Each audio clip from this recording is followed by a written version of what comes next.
Welcome to Telugu scribe. నేను మీ journalist Kavya. ఇక present నేనైతే ఇవాళ శంషాబాద్ ఎయిర్పోర్ట్ కాడ వచ్చేసిన. సో ఇక్కడికి ఎందుకు వచ్చినా అనుకుంటున్నారు కదా. సో ఈ మాటలు ఇక్కడ ఉండే డ్రైవర్లు పడుతున్న తిప్పలు నేను చెప్పుడు కాదు. ఒకసారి వాళ్ళతో మాట్లాడదాం. ఇంకా చెప్పాలంటే డ్రైవర్లు అంటే కేవలం మనకి డ్రైవింగ్ చేస్తారని మాత్రమే తెలుసు, కానీ వీళ్ళు పరోక్షంగా అధికారులు చేయాల్సిన పనులు కూడా వీళ్ళే చేయాల్సిన పరిస్థితికి వచ్చింది. అంటే మన దగ్గర ఆర్టీఓ వ్యవస్థ అండ్ ట్రాఫిక్ అధికారుల వ్యవస్థ కేవలం ఫైన్లు వసూలు చేయడానికి, ఫైన్లు వేయడానికి మాత్రమే ఉంది అని మరోసారి ఇవాళ తెలంగాణలో హైదరాబాద్లో నిరూపణ అయినట్టయితే నాకైతే అనిపిస్తుంది. ఒకసారి వీళ్ళతో మాట్లాడిన తర్వాత మీరు కూడా వినండి. విన్న తర్వాత మీకేమనిపిస్తుందో ఒకసారి కామెంట్ చేయండి. సో నీ పేరు ఏందన్నా? నా పేరు ప్రసాద్ మేడం. సో ఇక్కడ ఏంది పరిస్థితి, ఎట్లా ఉంది ఇక్కడ పరిస్థితి అంటే మా తెలంగాణ రాష్ట్ర వ్యాప్తంగా ఉన్న క్యాబ్ డ్రైవర్ల పరిస్థితి అసలు అగమ్య గోచరంగా అయింది మేడం. ఇంతకుముందు తెలంగాణ రాష్ట్రంలో ఉమ్మడి ఆంధ్రప్రదేశ్లో ఉన్నప్పుడు సో అన్ని వెహికల్స్ వచ్చి ఇక్కడ నడుపుకున్నారు. కానీ ఇక్కడ తెలంగాణ డ్రైవర్ మాత్రం అదర్ స్టేట్ వెళ్తే మాత్రం ఖచ్చితంగా దాదాపు 10 నుంచి 30,000 40,000 వాళ్ళకి ఎంత దోస్తే అంత ఫైన్లు వేస్తారు. కానీ తెలంగాణలో ఉన్న పోలీసు యంత్రాంగం అనేది కొన్ని వేలాదిగా లక్షలాదిగా వేరే యొక్క రాష్ట్రాల బండ్లు ఇక్కడ వేలాదిగా తిరుగుతున్నాయి. దాదాపు ఈరోజు ఇవి ఆన్ ది స్పాట్ ఇక్కడ ఎయిర్పోర్ట్లో చూసినా దాదాపు 100 నుంచి 150 బండ్లు దొరుకుతాయి madam. Other state vehicles only. అంటే ఇక్కడ ఏపీ అనే కాదు, తెలంగాణ కాకుండా మిగతా రాజస్థాన్ కానీ, ఎంపీ కానీ, మధ్యప్రదేశ్ కానీ, మిగతా ఢిల్లీ, ఒడిశా అన్ని స్టేట్లకు సంబంధించిన వెహికల్స్ ఎయిర్పోర్ట్లో తిరుగుతాయి. అడ్డా ఇప్పుడు శంషాబాద్ ఎయిర్పోర్ట్ అయిపోయిందా? శంషాబాద్ ఎయిర్పోర్ట్ ఒక్కటే కాదు మేడం, హైదరాబాద్ మొత్తం ఒక అడ్డా చేసుకున్నారు. అక్కడ ట్యాక్సులు పే చేస్తున్నారు, మన తెలంగాణ ప్రభుత్వానికి గండి కొడుతున్నారు. అక్కడ ట్యాక్స్ పే చేసి ఇక్కడ బిజినెస్ చేస్తున్నారు. ఇక్కడ తెలంగాణ డ్రైవర్ల మీద పొట్ట మీద కొడుతున్నారు. మేము చెప్పినాం, బాబు మీకు కోపం ఉంటే మా చెంప మీద కొట్టండి బాబు, మేము పడతాం. కానీ మా పొట్ట కొట్టకండి, మా కుటుంబాలు రోడ్డునకు వస్తున్నాయి, మేము ఈఎంఐలు కట్టుకోలేము. కరెంట్ నేను మొన్న నైట్ వచ్చినాం మేడం, ఇప్పటిదాకా ఒక బుకింగ్ లేదు. మొన్న నైట్ వస్తే ఇప్పటి వరకు మాకు బుకింగ్ లేదు. ఈవెన్ ఒక్కటి కాక ఒకటి ఎక్సెల్ బుకింగ్, అది ఎస్యూవీ వెహికల్ మేడం, ఒక బుకింగ్ వచ్చి అది క్యాన్సిల్ అయింది అనుకో by mistake, account 7 days block అవుతుంది. అలా 3 times బ్లాక్ అయింది అనుకో 3 months దాకా మనం ఎయిర్పోర్ట్ కవర్ రావడానికి అవసరం లేదు. ఇక ఎయిర్పోర్ట్లోనే దాదాపు కొన్ని 100,000 బండ్లు అదర్ స్టేట్ వెహికల్స్ దొరుకుతున్నాయి. ప్రభుత్వాలకు చెప్తున్నాము, మెమోరాండమ్స్ ఇస్తున్నాము, జేఎంఆర్ వాళ్ళకి చెప్తున్నాము, పోలీసు వాళ్ళకి చెప్తున్నాము, ట్రాఫిక్ వాళ్ళకి చెప్తున్నాము. ఎన్నిసార్లు చెప్పినా రేపు చేస్తాం, ఎల్లుండి చేస్తాం, అవతల ఎల్లుండి చేస్తాం, 10 రోజుల్లో మొత్తం స్టార్ట్అవుట్ చేసి మొత్తం లిస్ట్. మొన్న జిఎంఆర్ వాళ్ళకి చెప్పినాం మేడం, అక్కడ అదర్ స్టేట్ వెహికల్స్కి ఏసీపీ గారితో మీటింగ్ కండక్ట్ చేశారు. ఓలాకు సంబంధించింది, ఉబర్కి సంబంధించింది, మిగతా సంస్థలకు సంబంధించినవి వాళ్ళ మేనేజర్స్, స్టాఫ్ మేనేజర్స్ వచ్చారు. లేదు మేడం ఇక్కడ నుంచి రానియము, అండ్ ఎయిర్పోర్ట్ పార్కింగ్లో కూడా వేరే స్టేట్ వెహికల్స్ మేము అలౌ చేయమని చెప్పేసి జిఎంఆర్ వాళ్ళకి చెప్పారు. చెప్పి కూడా దాదాపు 10 రోజులుగా వస్తుంది. 10 రోజులు వస్తున్నా కూడా ఇంతవరకు అక్కడ సైన్ బోర్డు పెట్టలేదు. ఆ సైన్ బోర్డు ఏందని పెట్టండి రా బాబు అని అడిగితే పెడతాం అనుకుంటా కాలగా బంధిస్తాం. కానీ ఇక్కడ ఎయిర్పోర్ట్లోకి వచ్చిన తర్వాత తెలంగాణ యొక్క బండ్లు 100 ఉంటే అదర్ స్టేట్ బండ్లు 300 400 ఉంటున్నాయి. ఇక్కడ డ్రైవర్ల పరిస్థితి ఏమవుతుందంటే వాళ్ళు వడ్డీలకు తీసుకొచ్చుకుంటా, ఎన్నో రకాల తిప్పలు పడి, అద్దెలు కట్టకుండా వడ్డీలకు తీసుకొచ్చుకుంటా కార్లు నడుపుకుంటే, ఇప్పుడు ఒక ఈఎంఐ కూడా కట్టకుండా కార్లు లాక్కుపోయిన డ్రైవర్లు కూడా ఉన్నారు మేడం. ఇక్కడ ఇంత బాధపడుతున్నా కూడా దాదాపు మా కొంతమంది సోదరులు మనకు ఇంతకుముందు మనకు ఉమ్మడి ఆంధ్రప్రదేశ్లో ఉన్నప్పుడు కొంతమంది సోదరులు పోయి మాజీ డిప్యూటీ సీఎం గారి దగ్గర పోయి మొరబెట్టుకోరంట. ఆయన ఏం చెప్తారంటే ఆయనకు మోటార్ వెహికల్ చట్ట ప్రకారం మాకు అవగాహన ఉండాలి, ఆయన మాట్లాడే ఎంతవరకు సమంజసం ఆయనకే తెలియాలి, ఆయన విజ్ఞతగా వదిలేస్తున్నాం. తెలంగాణలో తిరగనియండి మా ఏపీ బండ్లను అన్నీ ఎట్లా చెప్తాడు? ఒక చట్టం ప్రకారం మోటార్ వెహికల్ చట్టం అనేది ఏమంటే ఎక్కడైతే మీరు ఒక ట్యాక్స్ పే చేస్తారో ఆ పరిధి లోపలనే మీరు తిరగాలి, ఆ పరిధి లోపల బిజినెస్ చేసుకోవాలి. అదర్ స్టేట్కి వెళ్ళారంటే జస్ట్ వెళ్ళడం, టెంపరరీ పర్మిట్ తీసుకోవడం అండ్ తిరిగి మీరు రావడం, కానీ అక్కడ బిజినెస్ చేయడానికి లేదు. ఈ విషయం ఆయనకు కూడా తెలుసు. ఒక డిప్యూటీ సీఎం అయ్యి ఉండి మా బళ్ళను అక్కడ ఆపుతున్నారంట, మరి ఆపకండి అని చెప్పేసి ఆయన ఒక స్టేట్మెంట్ ఇచ్చాడు. ఆ స్టేట్మెంట్ మాత్రం 100% తెలంగాణ డ్రైవర్లు అందరి తరపున మేము వ్యతిరేకిస్తున్నాం. ఆ మాటలు అతను వెనక్కి తీసుకోవాలి. అతను అంటే మాకు ఒక గౌరవం ఉంది, ఒక సినిమా హీరోగా, ఒక పొలిటికల్ లీడర్గా మాకు గౌరవం ఉంది, ఆయనకు రెస్పెక్ట్ ఇస్తాం. ఆయన వర్డ్స్ అనేది ఇటువంటి మాటలు వాళ్ళని రెచ్చగొట్టద్దు. మీరు వెళ్ళండి అంటే ఈరోజు పొద్దున ఎల్బీ నగర్లో ఒక ఏపీ డ్రైవర్ కలిశాడు మేడం. మా డిప్యూటీ సీఎం చెప్పిండు కదా, ఒక్కటి కాదు ఇంకా 1000 బండ్లు వస్తాయి అయ్యా అంటారు. డిప్యూటీ సీఎం అయితే మీకయ్యా, మాకు కాదు, మా తెలంగాణ కాదు, మా బాధ మేము పడుతున్నాం. మీకు రాజధానిలో మీరు చేసుకోండి, మీరు అక్కడ డెవలప్ అవ్వండి, మీరు ఇక్కడికి వచ్చి హైదరాబాద్కి వచ్చి చదువుకోండి, ఉద్యోగాలు సంపాదించండి, కలెక్టర్లు కానీ, ఐపీఎస్లు కానీ, ఐపీఎస్లు కానీ. కానీ ఈ డ్రైవర్ల పొట్ట మీద కొట్టకండి. మేము హైదరాబాద్కి రావద్దని చెప్పట్లేదు, మిగతా స్టేట్కి, కానీ మా డ్రైవర్ల పొట్ట కొట్టకండి. మీరు వచ్చి ఇక్కడ బిజినెస్ చేయడం వల్ల మా కుటుంబాలు రోడ్డున పడుతున్నాయి. ఒక్కొక్కరు సూసైడ్ చేసుకునే పరిస్థితి ఉంది మేడం. ఒక్కొక్కరు 30,000 20,000 నుంచి 30,000 40,000 ఈఎంఐలు ఉన్నాయి. ఆ ఈఎంఐలు కూడా వెళ్తారు. పొద్దున్న నుంచి ఉంటే 2 రోజుల దాకా ఒక 36 hours దాకా ఒక బుకింగ్ వస్తలేదు మేడం ఎయిర్పోర్ట్లో. ఎయిర్పోర్ట్ అనే కాదు, ట్రాఫిక్ సర్కిల్ ఎక్కడైతే ఉందో ఈ సరౌండింగ్స్లో హైదరాబాద్ సర్కిల్లో అక్కడ ఉన్న ఏ ఒక్క వెహికల్ను కూడా ఆర్టీఓ గారు నిషేధిస్తారు. వాళ్ళు నియంత్రించడంలో అట్టర్ ఫ్లాప్ అయిపోయారు. ఎందుకంటే ఒక్క వెహికల్ పట్టుకోవడానికి వీళ్ళకు ఇన్ని తిప్పలు అవుతున్నాయి. మేము దగ్గరుండి శంషాబాద్ పిఎస్ ముందర ఒక 40 వెహికల్స్ పట్టించినాం. దగ్గరుండి ఏసీపీ గారు లోపల ఉన్నారు, మేము బయట ఉన్నాం. మేము చేయాల్సి వస్తుంది. ఏపీకి సంబంధించిన కొన్ని వెహికల్స్ ఉన్నాయి మేడం, నా దగ్గర ఎవిడెన్స్ ఉంది చూడండి. ఇదో ఒక నెంబర్ ప్లేట్, యాక్చువల్లీ ఆయనది వచ్చేసి ఓన్ ప్లేట్ వెహికల్, దాని మీద ట్యాక్సీ ప్లేట్ పెట్టుకున్నారు. దాని ట్యాక్స్ ప్లేట్ పెట్టుకొని దాని మీద ఇక్కడ బిజినెస్ చేస్తారు. అసలు యాక్చువల్లీ వైట్ ప్లేట్ మీద బిజినెస్ చేయడానికి లేదు, దాన్ని దొంగ నెంబర్ వేసుకున్నాం. కానీ మన రవాణా శాఖ యంత్రాంగం ఏం చేస్తుంది? తెలంగాణలో రవాణా శాఖ పనిచేస్తుందా, నిద్రపోతుందా, అసలు ఉందా? రవాణా శాఖ మంత్రి గారు ఏం చేస్తున్నారు? మరి ఇంత ఒడిదొడుకులు అవుతున్నాయి డ్రైవర్లకు, ఇంత ప్రభుత్వానికి గండి కొడుతుర్రు, వాళ్ళ ఖజానా మొత్తం కొట్టేస్తారు. అయినా కానీ ఇంత నిమ్మకు నీరెత్తుకుంటారు. దీనిపైన కఠిన చర్యలు తీసుకోవాలి.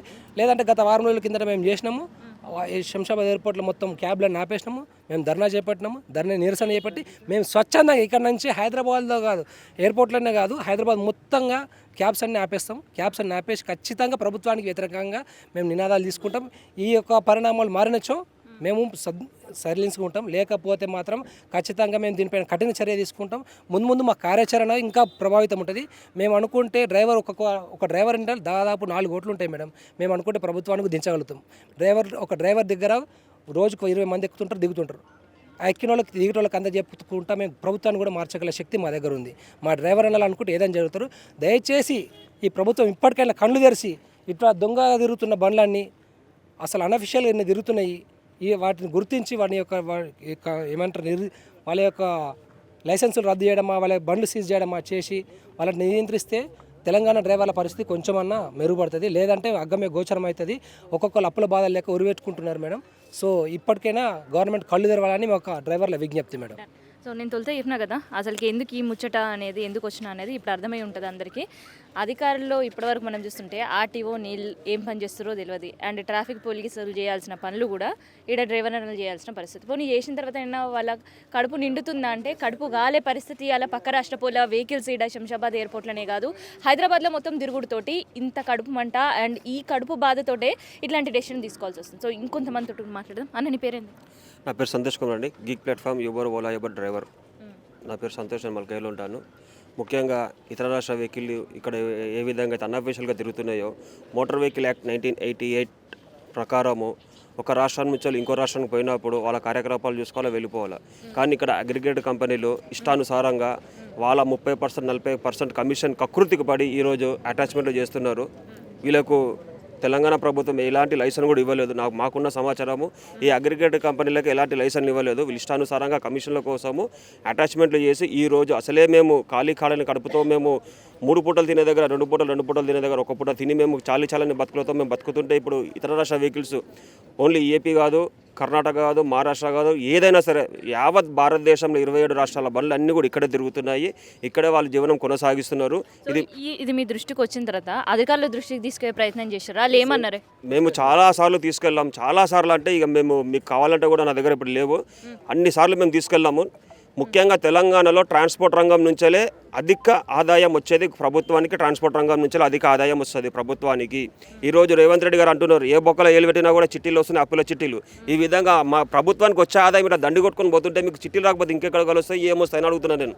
ఇక్కడ ఆదాయాన్ని గండి కొడుతున్నారు, వీటి ట్రాన్స్పోర్ట్ రంగం మీద దండి కొడుతున్నారు. ప్రభుత్వానికి ఇటు తెలంగాణ రాష్ట్రాన్ని నమ్ముకొని హైదరాబాద్లో జీవనం కొనసాగుతున్న మాలాంటి కడుపులు కొట్టుకుంటా ప్రభుత్వాన్ని కూడా దండి కొడుతున్నారు. వీళ్ళ మీద కఠినమైన చర్యలు తీసుకోవాలా.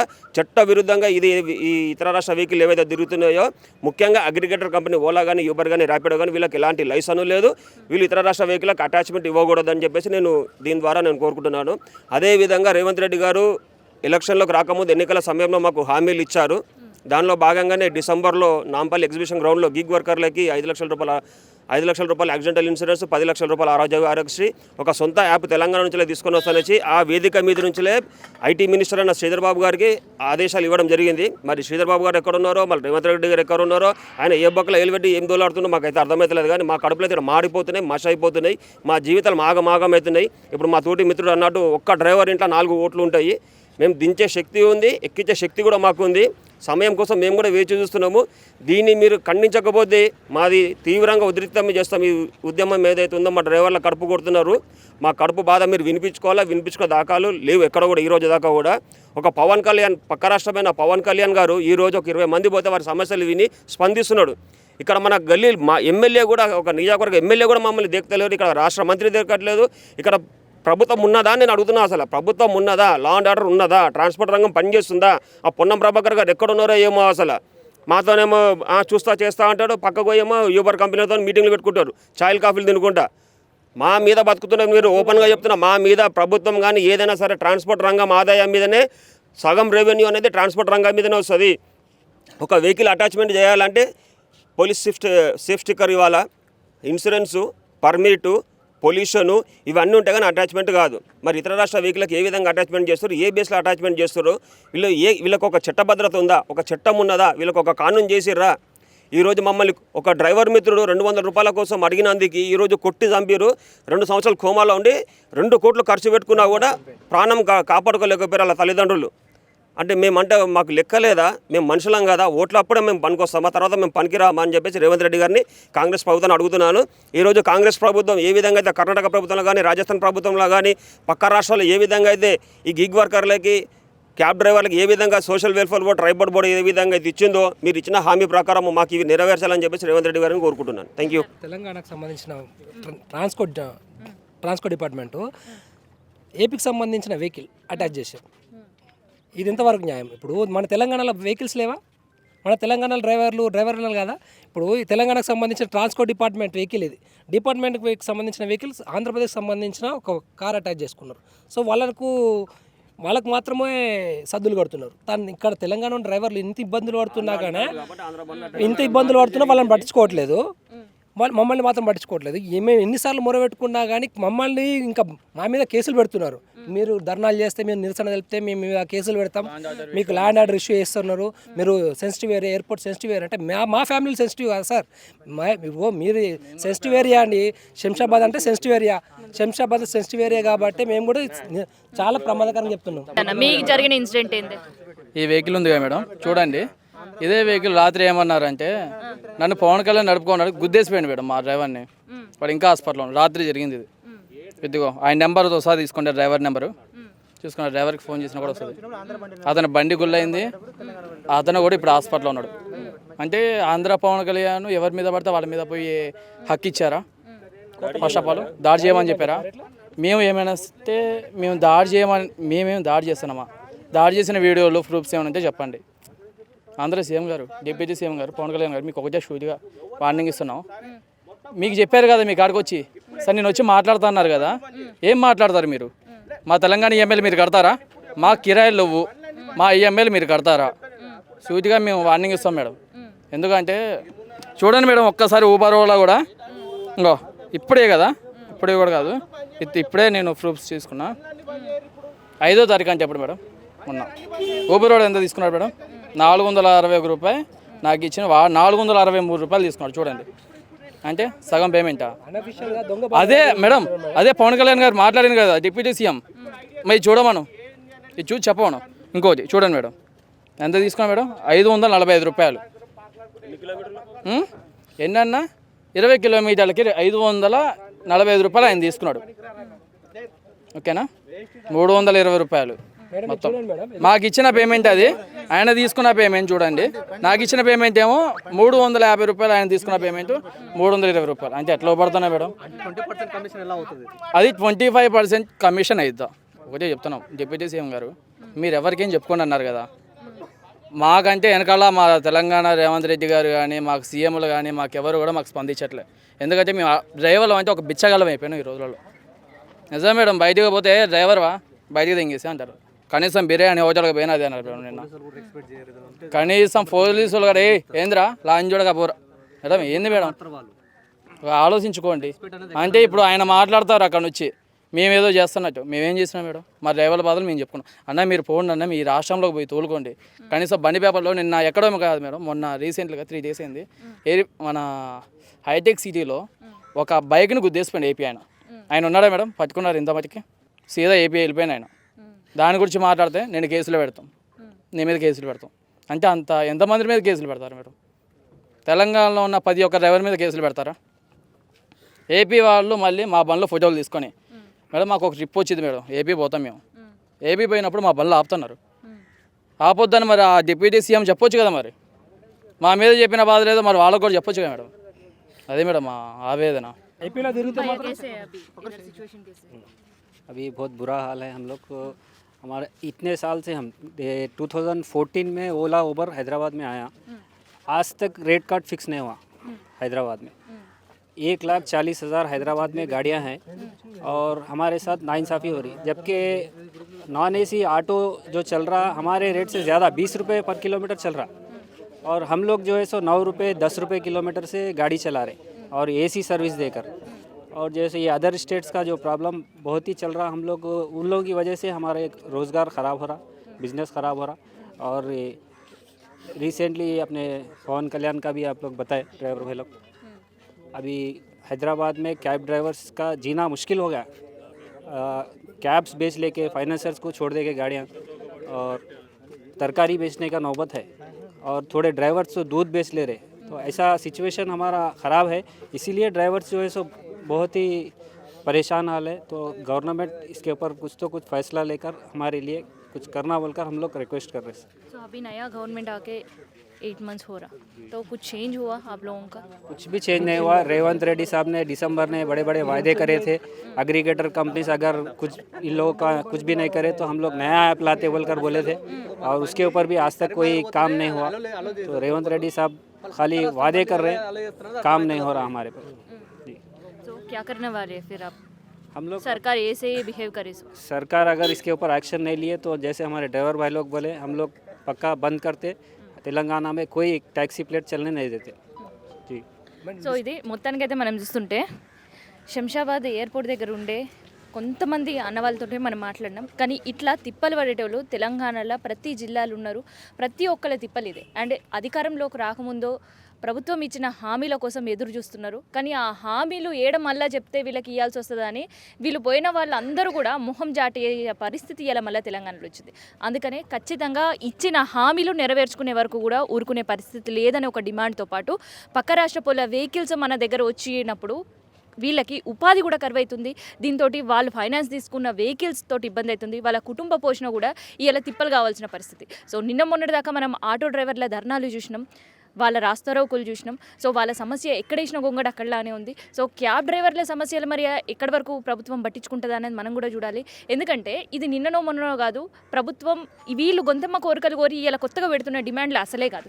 ఎన్నికల ముందు వాళ్ళ దగ్గరకు పోయే అధికారులు ఇచ్చిన డిమాండ్లని, న్యాయమైన డిమాండ్లని ఇప్పుడు నెరవేర్చమని డ్రైవర్ అన్నలు కోరుతున్నారు. సో మరి ఈ డిమాండ్ల ప్రకారం సర్కార్కి ఇప్పటికైనా గుర్తుందా, యాదుకుందా లేదా అనేది ఒక ప్రశ్న అయితే ఉంది. సో యాదికి లేకపోతే ఇప్పుడైనా అధికారులకు గుర్తుకు తెచ్చే పనులు అయితే చేస్తున్నారు. మరి ఇప్పటికైనా వాళ్ళకి ఇచ్చిన న్యాయమైన డిమాండ్లు, హామీలు నెరవేర్చాలని మనం కూడా కోరుకుందాం.